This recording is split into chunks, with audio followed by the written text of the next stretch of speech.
नुआ वर्ष पाई ऑफिस काम सारी छुट्टी नहीं मन खुशी रे भुवनेश्वर घर को फेरुथिले भाबिथिले नुआ वर्ष रे पूरा परिवार सह जगा दर्शन टिके करिवे रोगिणा बापा को नहीं टिके मेडिकल रे देखे आनिबे नुआ करी बाहा हेथिबा भौणी भी भाई आसुछि खुशी रे घरे पहुंचीबा आगरू घरे पहुंची सारिथिले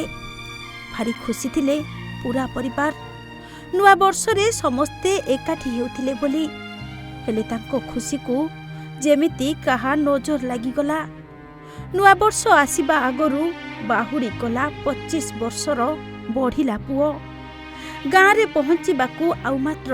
केते मीटर दूर थिला हठात जम भली विकटाल शब्द करी ट्रकटी माड़ी आसिला तांको उपरकू आउ चढ़ेई निमिषकरे कुआडे अंतर्ध्यान होईगला दौड़ी आसिले आखपाख लोके हेलमेट मुंडरू काढ़ी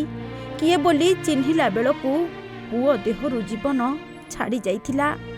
आउ पूरा हेलमेट बुड़ी जाइथिला नाली नाली रक्तरे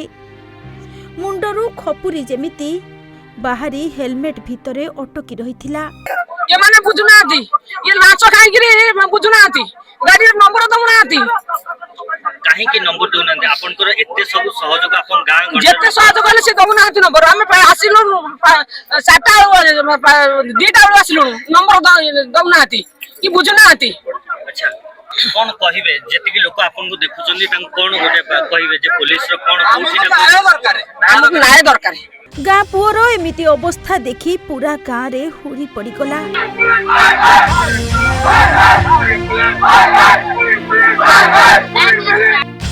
परिवार सह साही भाई बंधु बांधवठू आरंभ करी गाँ लोकंको जाए समस्ते दौड़ी आसिले घटनास्थल को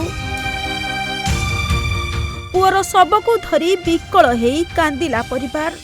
पुअर रक्ताक्त शव को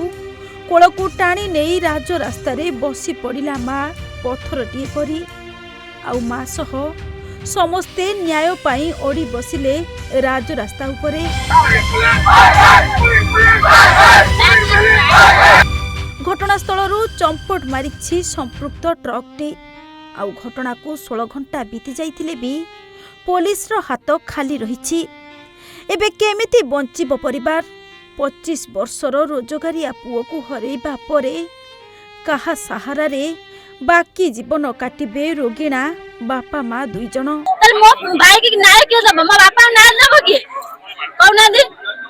आज मो त मैरिज कोन सलेनी मो अच्छा दीदीटा रोगिणा लोक केमिति बंचिबे मोर न्याय दरकार मो भाई तार खेती पूरण दरकार मो बापा मां को एते कहूं जी मो कलेक्टर आसंतु जा एठी देखिबे एते लोक एले हजार हजार लोक अछंती तो समस्तଙ୍କର किछि ना किछि प्रॉब्लम अछि ना एठी रहि जंती त से केमिति बसंती एते बड़ दुर्घटना आंगिरी पुरी मेराइन थाना बाईदास नगर छकरे घटिछि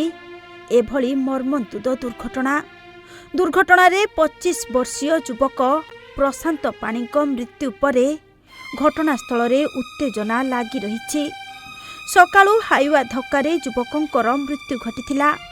परिवार लोके पोस्टमार्टम परे मृत शरीर को रास्ता रे रखी आंदोलन करुछंती पुलिस हाईवा को जबत करिबारे सफल होई नाही एपटे थानार सीसीटीवी काम करुनथिबा अभियोग होईछि प्रथमे जेते बेले आमे थाना को गलु हमर गाँर मुख्य जे मुरबी जे गाँर निमी बाबू मु आम पाख से जे मला ता बड़ भाई से डाक्टर अछंती सी भी जाइछंती हमको सिटी गोटे संतोषजनक उत्तर हमको देलेनी किछि पल्लवनर गोटे मते लागिला देले कहले जेपरी की तमे गाड़ी रास्ता रोक कर मु तां कहली देखो रास्ता बर्तन रोक करिया को जाउछु आपण पदक्षेप कोन नउछंती ना रास्ता रोक करनी भलो हबनी टूरिस्ट प्लेस हम ठीक अछि किंतु आमे ना कोन पाइबो आज आमे आपण हमको कहि दोछंती काली आपण हम पाक आसीबे आमे हमको सहयोग करंतु आपण को आमे सहयोग करबो सब देशक सीसीटीवी फुटेज अछि सब बुलिबा देखिबा आमे कोन हम पिला चली गला आमे आपण सहित बुलिबु सीसीटीवी फुसे देखिबु एया आपण को ना हमको दोछंती दुर्घटना घटिथिबा गाड़ी सह ड्राइवर को गिरफ न करिबा चाहे आंदोलन स्थगित हेबो नाही बोली पुअर शव को धरी रास्ता रे बसिथिबा परिवार कहिसंती पुरीरू शशांक महापात्रଙ୍କ रिपोर्ट ओडिशा भास्कर।